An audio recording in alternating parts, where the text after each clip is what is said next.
El Salmo 127, por favor.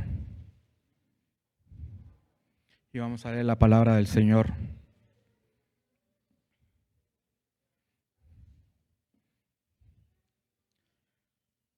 La prosperidad viene de Jehová. Cántico gradual para Salomón.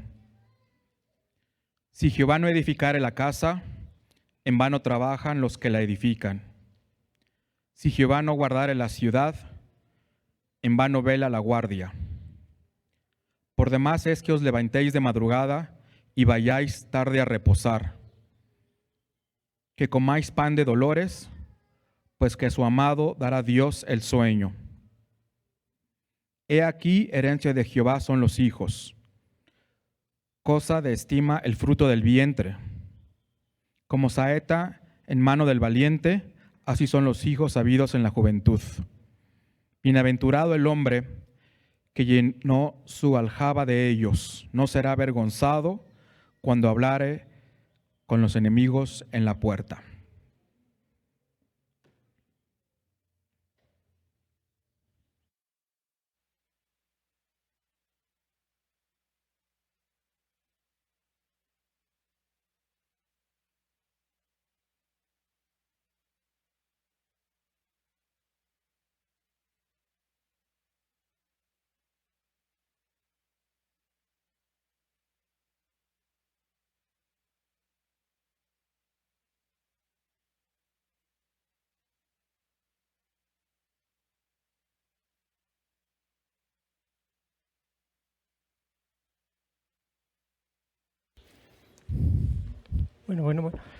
Buenos días, hermanos. Pues vamos a ver una breve meditación de este Salmo 127. Es un salmo realmente bastante práctico por lo que hemos podido leer.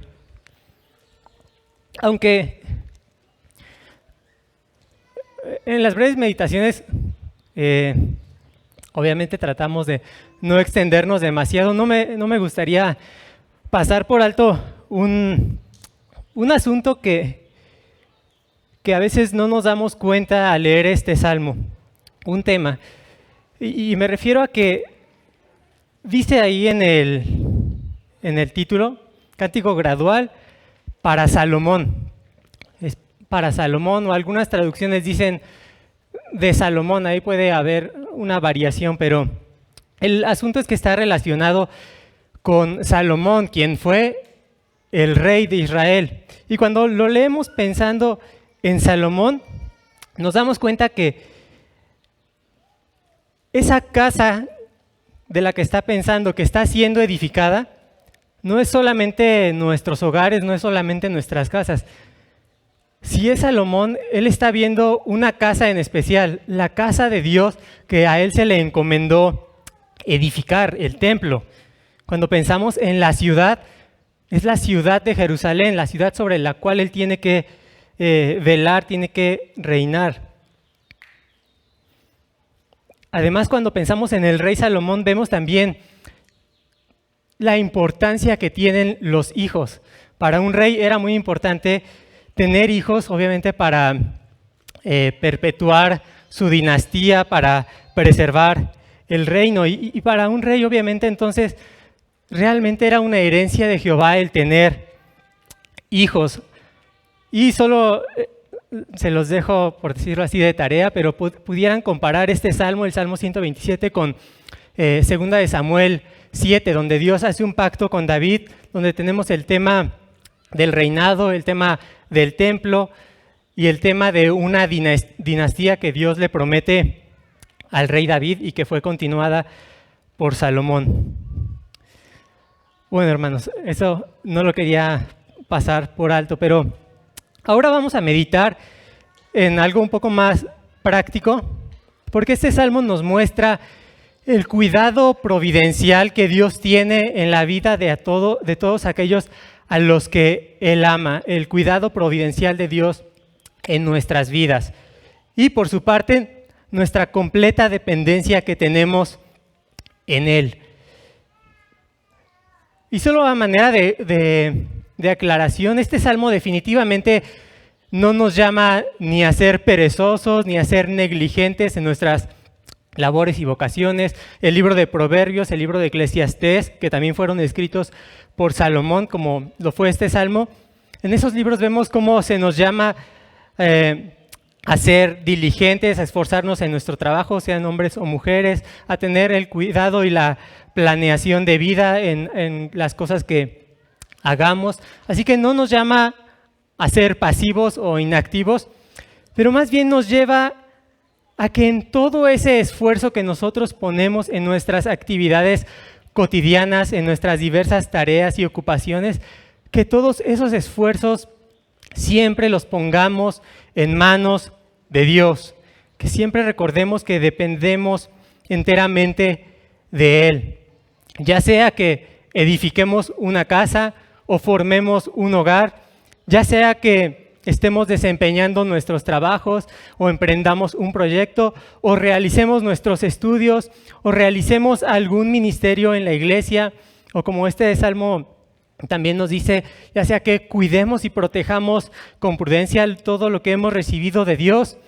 En todas las cosas debemos de reconocer que necesitamos la bendición de Dios. De otra manera, todo lo que hacemos sería en vano. Pero hermanos, vemos también en este salmo cuánta bondad de Dios, que no está lejos de nosotros, sino que nos da esa gracia, la sabiduría, la fuerza para poder realizar nuestras labores, nuestras vocaciones. Vemos la gracia de Dios o su bondad en que Él aún nos permite gozar del fruto de nuestro esfuerzo. Estas labores que pudieran parecernos mundanas, cotidianas, ordinarias y repetitivas en el día a día, no son para nada en vano cuando son hechas para la gloria de Dios y confiando siempre en Él. ¿Y cuál es lo contrario a vivir confiando en Dios en toda nuestra manera de vivir? Es vivir en afán, tratando de ser hiperproductivo en lo que hacemos, pensando que todo depende de nosotros mismos, como si fuéramos autónomos y sin Dios en este mundo. Y este salmo nos dice que vivir así es algo vano. Si Jehová no edificara la casa, en vano trabajan los que la edifican. Luego dice, en vano vela la guardia. Y es por demás que se levanten de madrugada, es también eso en vano, hueco, vacío, insatisfactorio. Y entonces aquí podemos preguntarnos, hermanos, ¿estamos viviendo en este tipo de afán? Pensando que todo depende de nosotros mismos, que todo depende de nuestro poder, de nuestra sabiduría, que todo depende del control que tengamos sobre las cosas. Y si es así, bueno, el Señor aquí en este salmo entonces nos llama por medio de su palabra a descansar en Él. ¿Cuál es lo contrario al afán, a vivir en ansiedad, a tener ese trabajo desmedido? Lo contrario es el reposo en nuestro Dios, en que Él es bueno y en que Él es soberano. Vemos como dice ahí al final del versículo 2, pues que a su amado dará Dios el sueño, dará ese reposo. Y no es curioso que nos hable del sueño como un regalo de Dios. Es un regalo que Dios da a los que Él ama. Ese es uno de los regalos, de los dones de Dios que solemos dar por sentado hasta que tenemos una enfermedad que ya no nos deja dormir, hasta que tenemos algunos problemas que llenan nuestra mente de preocupaciones, hasta que tenemos ansiedades por lo que podría pasar el día de mañana. Entonces nos damos cuenta que realmente el sueño es este regalo de Dios y hasta oramos al Señor que nos permita tener un tiempo de descanso por la noche. El Salmo capítulo 3, versículo 5 dice algo semejante. Yo me acosté y dormí y desperté porque Jehová me sustentaba. Y también el Salmo capítulo 4, versículo 8 dice, en paz me acostaré y asimismo dormiré, porque solo tú, Jehová, me haces vivir confiado. Entonces, cuando vamos a dormir, cuando vamos a descansar, podemos meditar en esta verdad tan importante que vemos a lo largo de este salmo. Dios, en última instancia, es el que me sustenta a mí. Dios es el que sustenta a mi familia. Dios es el que sustenta todas las cosas con su poder y sabiduría. Y Dios es el que me da seguridad y protección. En pocas palabras, mi vida está completamente en las manos de Dios. Dios nos dio el sueño, el dormir, el reposo, sí, para la reparación de nuestro cuerpo físico, para el reposo de nuestras almas, pero también Dios nos dio el sueño para recordarnos de nuestra pequeñez, que nosotros no podemos controlar todas las cosas, que somos vulnerables a diversos peligros, pero que en esa debilidad que muestra el ser humano cuando duerme, Dios cuida de nosotros, Dios nos sustenta, Dios nos protege. En segundo lugar, este salmo nos sigue mostrando cómo Dios está involucrado en la familia, bueno, en las vidas y en las familias de su pueblo.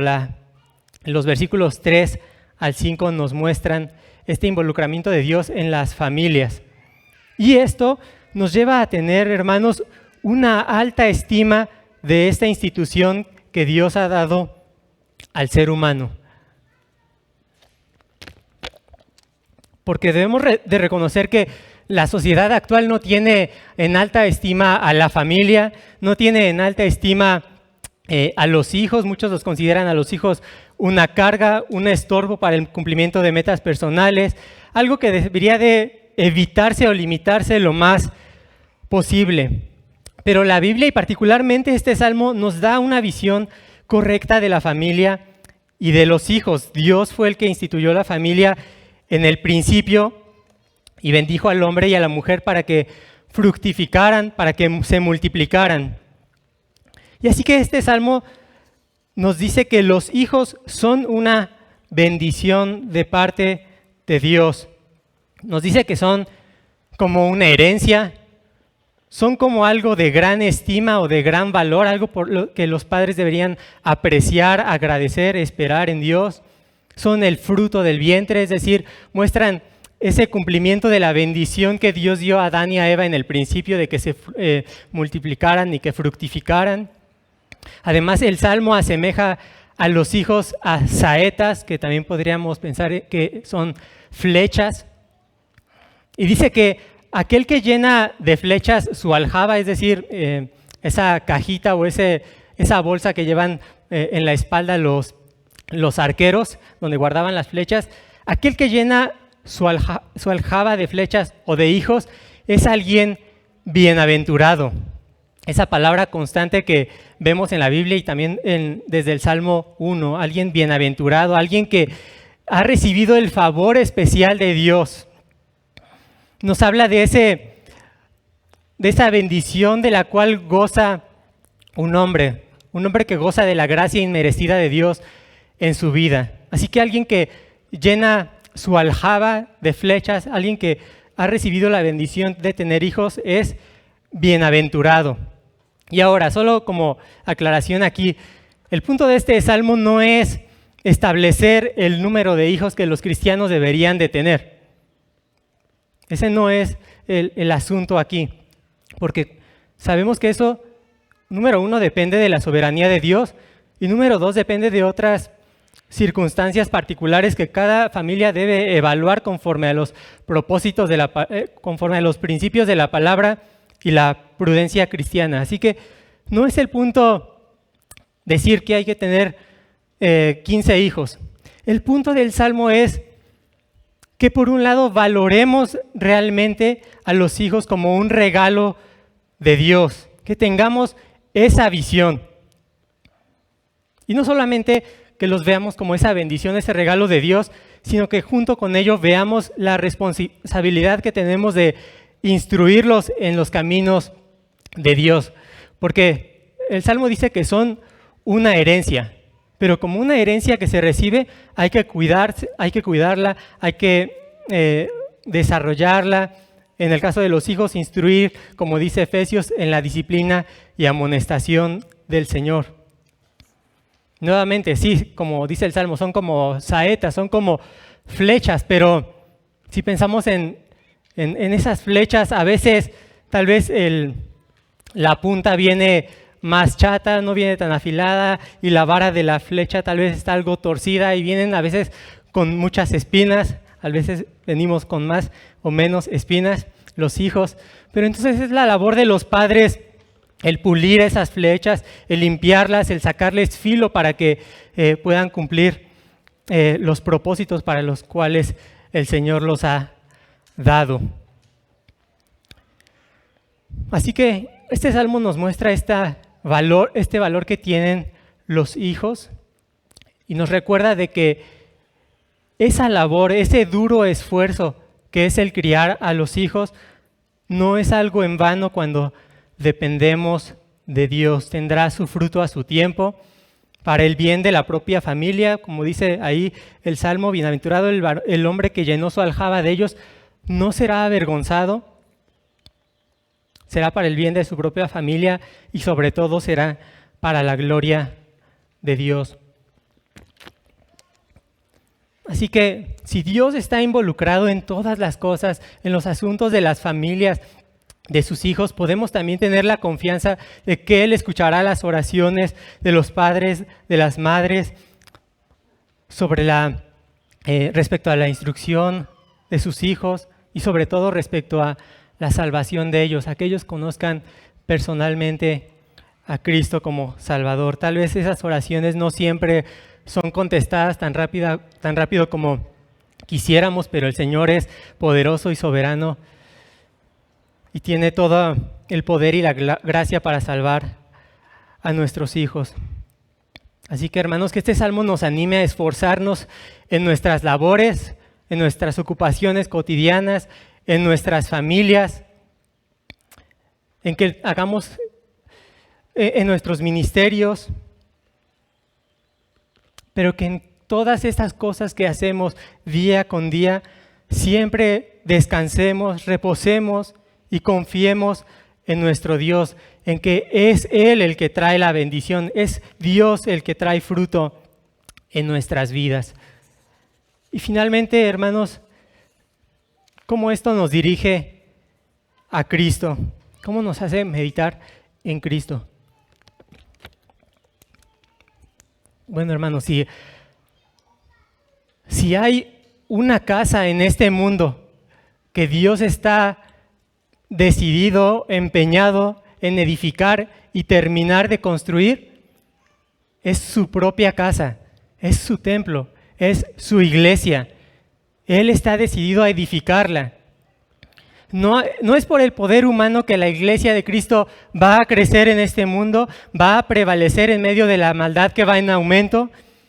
La razón por la que la iglesia prevalecerá es porque Cristo dijo, yo edificaré mi iglesia, en Mateo 16. Cristo vela por la iglesia, Cristo la sustenta y Cristo la guarda.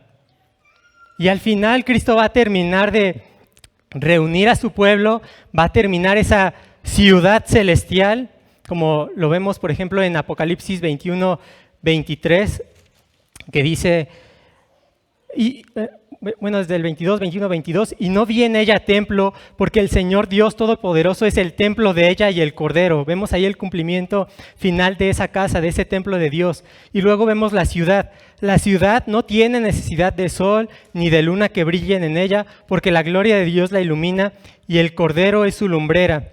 Y el versículo 27 ahí abajito dice, y no entrará en ella ninguna cosa inmunda o que hace abominación ni mentira, sino solamente los que están inscritos en el libro de la vida del Cordero.